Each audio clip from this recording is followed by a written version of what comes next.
I'm Ella, a single, 30-year-old woman who just can't seem to catch a break in love. After dumping my cheating ex, I needed a night out, and Lisa's party seemed like the perfect escape. My life's pretty simple outside the drama. I run a boutique in the city, a neat little place that sells fancy clothes to people who don't look at price tags. Walking into Lisa's packed apartment, I could barely hear myself think over the music and the buzz of the crowd. I grabbed a drink and was scouting a quiet corner when Lisa grabbed my arm, her eyes wide with excitement. "Ella, you made it. Look, there's someone I want you to meet. He's right up your alley, finance stuff and all that," she shouted over the music, dragging me through the throng of partygoers. Before I knew it, I was standing in front of a tall guy with a cheeky smile. He had the look of someone who knew exactly how much money he made, and wasn't afraid to let you know. "Ella, this is Nathan. Nathan, meet Ella. She owns the chicest clothing store downtown." Lisa introduced us with a wink and left before I could protest. Nathan's handshake was firm, his gaze curious. "A clothing store, huh? That sounds like a lot of fun. I'm in finance myself. Corporate investments and all that jazz," he said, his voice smooth, confident. "Yeah, it's great. I get to meet all sorts of interesting people," I replied, taking a sip of my drink, trying not to roll my eyes. The last thing I wanted was to talk shop. "So, how come I haven't seen you around before? A beautiful woman like you, I wouldn't forget," he continued, leaning in a bit too close for comfort. I shifted back, raising an eyebrow. "Probably because I spend more time with fabric swatches than I do at finance galas. What's your story? All numbers and big deals?" He laughed, a genuine, hearty sound. "Pretty much. It's not as glamorous as it sounds, though. But tonight, I'm off duty." "Tell me, what's the worst part of running your own business?"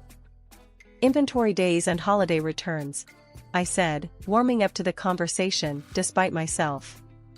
"And you? What grinds your gears in the finance world?"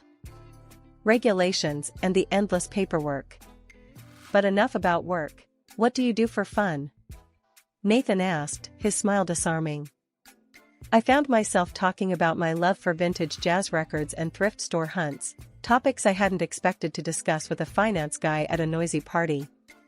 Nathan wasn't just listening, he was genuinely engaged, asking questions, sharing his own stories about trying to find the best music venues in the city.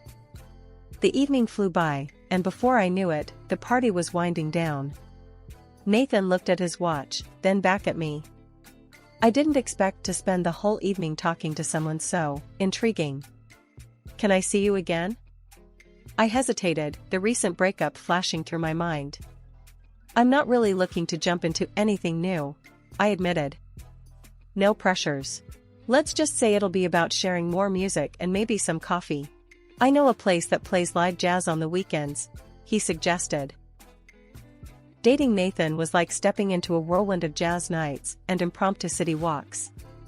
We'd been seeing each other for a while, and even though I'd told him from the start that I wasn't looking to dive deep into anything, it seemed like every day with him chipped a little bit more off my resolve. One evening, as autumn was just starting to bite, Nathan called me up and said, "Hey Ella, put on that fancy red dress you love so much. I've got a surprise for you." Curiosity piqued, I replied. "As long as this surprise involves some decent food, you've got yourself a deal." "I'm starving." He chuckled. "Trust me, you'll want to be there." I met him outside my store. He was leaning against his car, looking like he'd stepped out of a magazine. "Ready for that surprise?" he asked, opening the passenger door for me. As we drove, he kept the destination a secret, keeping up a steady stream of banter that left me both amused and slightly anxious. Finally, we pulled up to this cozy little jazz club downtown, the kind with dim lighting and intimate tables. The host led us to a secluded spot near the stage. Nathan's attention wasn't on the band, though, it was all on me. Halfway through a soulful saxophone solo, he leaned closer and said, "Ella, I know you said you wanted things light, but I've got to be honest with you." "Oh yeah?" I sipped my drink, my heart starting to race a bit. "Honest about what?" "About this. He reached into his jacket and pulled out a small, velvet box.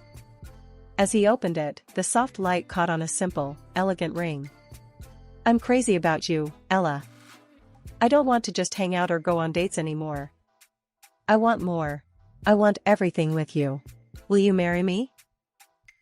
For a moment, I was speechless. The music faded into a blur, and all I could see was his earnest, hopeful face. Then, my practical side kicked in. "Nathan, this is huge.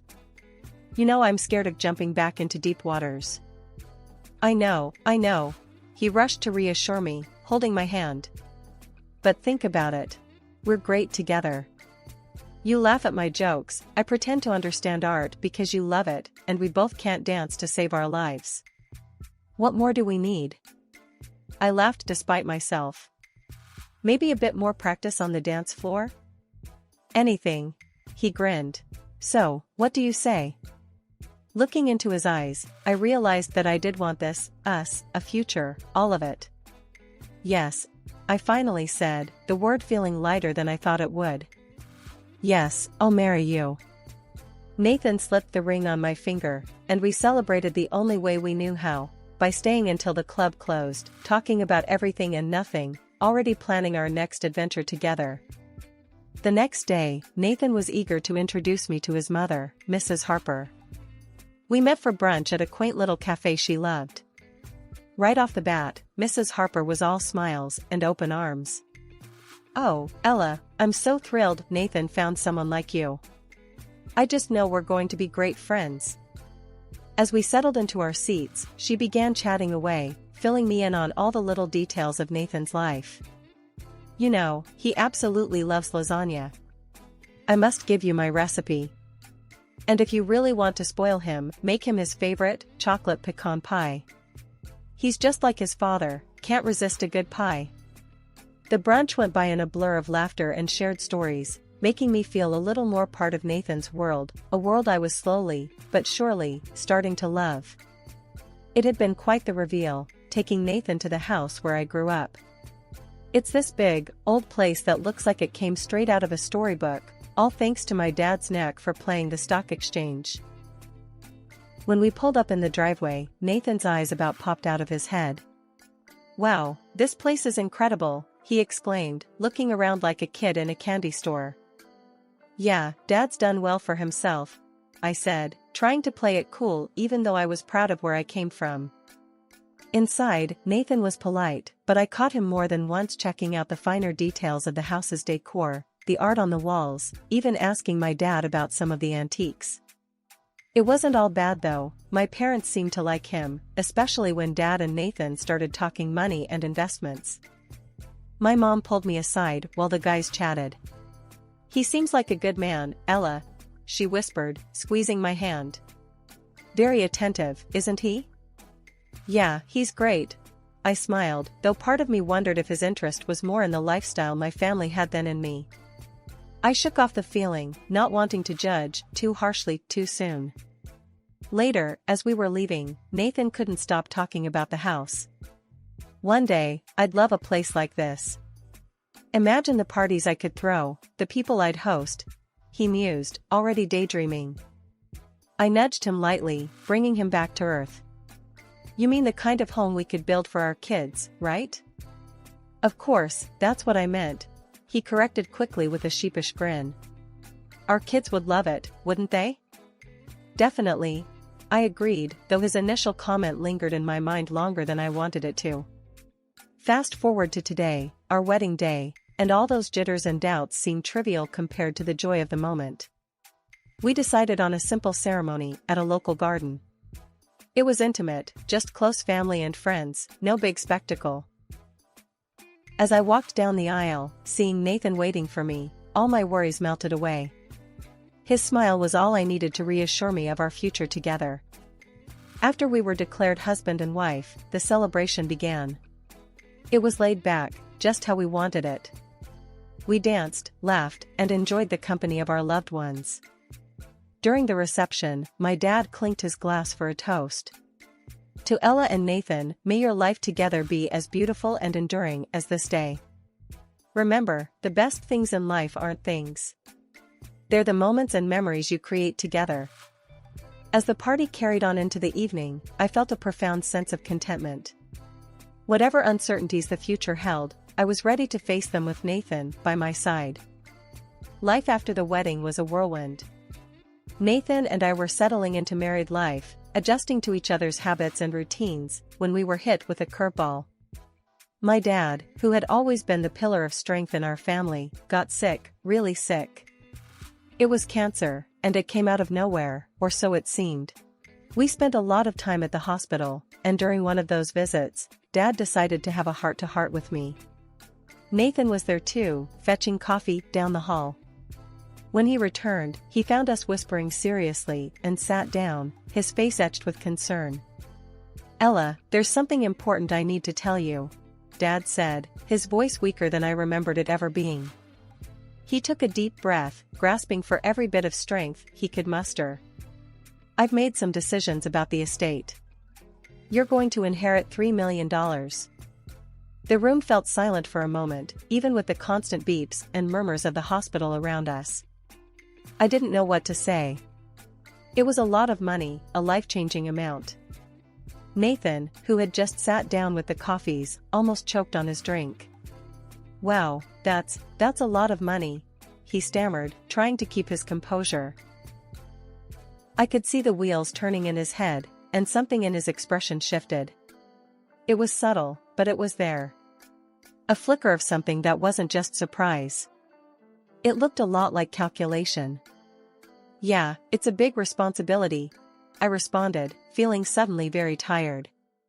"It's not just about the money, it's about keeping Dad's legacy alive, making sure we manage everything responsibly." Dad nodded, looking relieved that I understood the weight of his decision. "I trust you, Ella. You know what's important." Nathan quickly added, "Of course, we'll take care of everything, sir. It's what's best for our future, right, Ella?" I noticed the we in his statement and felt a twinge of discomfort. This was suddenly about us, not just me. "Yeah, sure," I said, but my mind was racing. This wasn't how I wanted this conversation to go. After that day, things changed. Nathan started talking more about investments, real estate, things we could do with the inheritance. One night, over dinner, he brought it up again. "So, I was thinking about the money," he began, not wasting any time. "We should start looking into some properties. Maybe even consider some high-yield investments." I was pushing my food around my plate, not really hungry anymore. "Nathan, can we slow down a bit? This isn't just free cash to throw around.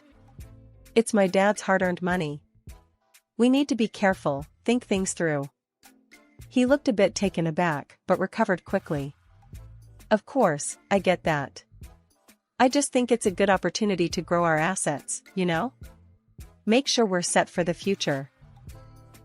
The word "are" hung in the air, heavy and a bit too presumptuous for my taste. "Yeah, I know. But let's just handle one thing at a time, okay? My dad's still here, and that's what matters now."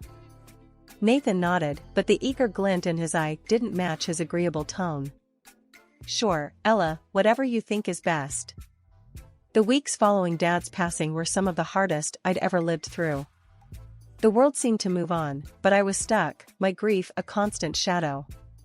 Nathan and his mom, Mrs. Harper, were around a lot, supposedly to help out. One night, their true colors showed through in a way that rocked me to my core. It was late, and I couldn't sleep, too many thoughts, too much sadness. Mrs. Harper had been all sweet and comforting, hovering around me with hot teas and sympathetic smiles. "Ella, dear, you look exhausted. Why don't you take one of these sleeping pills? It'll help you rest," she suggested, holding out a small pill. "Okay, I'll do that," I muttered, not keen on the idea.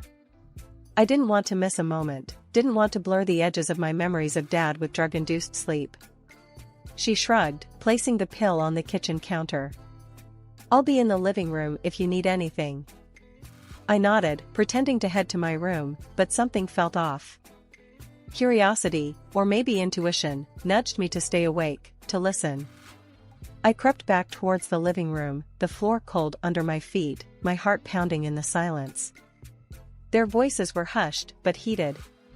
I paused at the edge of the room, hidden by the darkness. "Are you sure she took sleeping pills? She's been so stubborn lately." Nathan's voice, frustrated and sharp. Mrs. Harper's reply was smooth, like honey. "Give it time. She's vulnerable, grieving. Now's our chance to get things moving. That money should be in your account, not just sitting there." "Yeah, and soon. I'm tired of playing the supportive husband. Once we get the cash, I can finally move on. Maybe find someone younger, more fun." The air in my lungs froze. My heart skipped beats. This was not the man I married. This was a stranger, speaking so coldly, so calculatingly. His mother chuckled, a sound that sent shivers down my spine. "Just make sure I get my share. A new house, perhaps that cute little convertible we saw the other day?" "Of course, Mom. You'll get whatever you want. Ella's too dumb to figure it out before we clean her out." I felt sick, my hands trembling. How could I have been so blind? The love, the marriage, it was all a setup. Quiet as a shadow, I backed away, needing space to think, to breathe. I went to my room, locked the door, and sat on the bed, my mind racing. They were plotting against me, planning to strip me of everything. Morning came and I acted as though nothing had happened. At breakfast, Nathan and his mother exchanged glances, their smiles too sharp, too knowing. Nathan brought up the inheritance again. "Ella, we really should start thinking about that investment. It's what your dad would have wanted, for us to secure our future." His words made my stomach turn, but I kept my face neutral, my voice calm. "I'll think about it, Nathan. Let's see what the lawyers say about the best way to handle everything." The days following my father's funeral were some of the hardest I'd ever had to pretend through. I played the part of the devastated daughter to a T, all while watching Nathan and his mother make plans for a future funded by my inheritance. His mother wasn't even trying to hide it anymore, openly browsing for new houses and cars on her laptop in the living room, as if the money was already hers. Meanwhile, Nathan was barely home. He stayed late at work, came home later than usual, and even when he was around, he was glued to his phone. One evening, as he was taking a shower, his phone buzzed on the nightstand next to our bed. Without thinking, I glanced at the screen and saw a message pop up from some woman. It wasn't just friendly, it was flirty. I felt a weird mix of anger and relief. Anger, because of the betrayal, but relief because it just proved what I already knew: a cheater in one part of life is a cheater in all parts. That weekend, I told Nathan I needed to clear my head and visit my mom. He barely looked up from his phone, just nodded and mumbled something about taking all the time I needed. Driving to my mom's place felt like escaping a prison. As soon as I saw her, the weight of everything started to lift. I told her everything: the overheard conversation, Nathan's late nights, the messages. I laid it all out. Mom was furious at first. "That rotten scoundrel," she exploded, pacing the kitchen. "Playing happy families while plotting behind your back." But then, her anger turned to laughter, a deep, rolling laugh that filled the kitchen. "Oh, Ella, they think they're so clever. But they've got another thing coming. Just wait until the wills read. They won't know what hit them." Her confidence was infectious. For the first time since that awful night, I felt like maybe things would turn out alright. "So, we just wait. That's it?" "That's it," she confirmed. "Let them make their plans. They're building castles in the air, and we're about to bring them right down to the ground." Back at home, Nathan was exactly where I left him, phone in hand, probably texting that woman. But I didn't care anymore.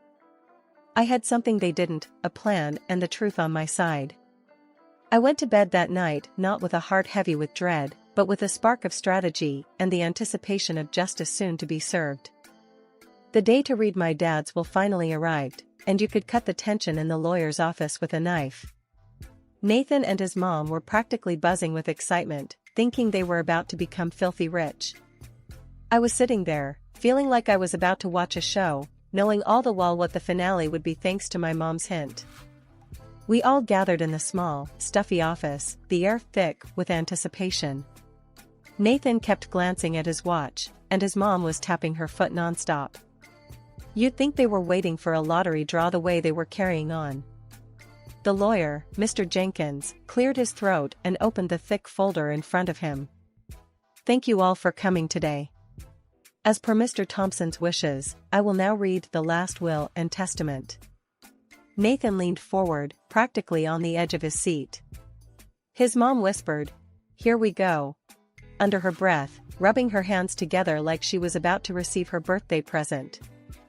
Mr. Jenkins began with the usual legal jargon but soon got to the part everyone was waiting for. To my daughter, Ella, I leave the sum of $3 million.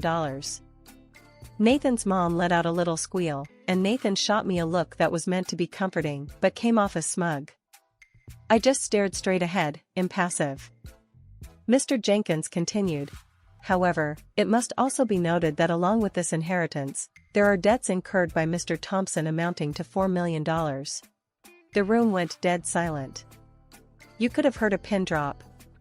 Nathan's face went from smug to shocked to pale in a matter of seconds. His mom was furious. This must be some mistake. We need to see the documents, the proof. Mr. Jenkins, ever the professional, started handing out copies of the financial statements and debt notices. Everything is documented here. If you have any questions, you can consult with your own legal advisor. As the reality of the situation sunk in, my mom stood up. Her voice was calm but carried across the room. Nathan, you need to understand, my husband had a weakness for gambling. He made debts, borrowed from people, from banks. I hope you'll be noble in this situation and help Ella with these debts. Nathan and his mom looked like they had been slapped. Their shock quickly turned to outrage. Help pay the debts? Are you out of your mind? We're not paying for anything we didn't spend. Nathan's mom shouted, her earlier facade of politeness completely gone. Nathan was just as quick to disengage. I want a divorce, Ella. And in the divorce, we'll state that neither of us claims any money or property from the other. That's it. I looked at him, feeling a mix of relief and disgust. Okay, Nathan. If that's what you want, I agree. We can get the divorce papers ready. As they stormed out of the office, fuming and defeated, my mom squeezed my hand, giving me a reassuring look. It's going to be okay, Ella. We're better off without them. After signing the divorce papers, Nathan and his mom couldn't help but show their true colors one last time. As we were leaving the lawyer's office, I heard them snickering behind me. Nathan's mom smirked. Well, at least now she'll be drowning in her father's debts. $1 million in the hole. Nathan laughed, looking back at me. Yeah, good luck dealing with that mess, Ella. I couldn't help but laugh myself, which seemed to confuse them. Nathan frowned. Why the hell are you laughing? That's when my mom stepped in, cool as ever. She had been quiet, just observing until then. Because, Nathan, you've got it all wrong. You see, I've been the one managing our finances all along. Your father-in-law, bless his soul, wasn't the financial wizard everyone thought he was. Their smug expressions faltered. What are you talking about? Nathan's mom snapped. My mom smiled, a bit of steel in her gaze. I'm the one who made all the successful investments and stock deals. My net worth is around $50 million. I can cover Ella's inherited debts without breaking a sweat. Nathan's face went white. Wait, what? Are you serious? Yes, Mom continued. And since I'm in a sharing mood, I've decided to give Ella a beautiful house as well, one that she won't have to share with anyone, especially not a gold digger. The shock on their faces was priceless. Nathan actually dropped to his knees, his earlier arrogance gone as he stammered, Ella, please, I didn't mean any of it. I was just mixed up. I turned my back on him and his mother, who was still trying to process the revelation. As we walked away, I blocked their numbers on my phone. That was the last I wanted to hear from either of them. Weeks later, I heard through the grapevine that Nathan was in trouble. His debts had caught up with him, and the bailiffs were after him. He tried to reach out, sending messages through mutual friends, begging for help. I didn't waver. "Tell him I wish him the best of luck," I told a friend who relayed his pleas. That was the most help he'd get from me.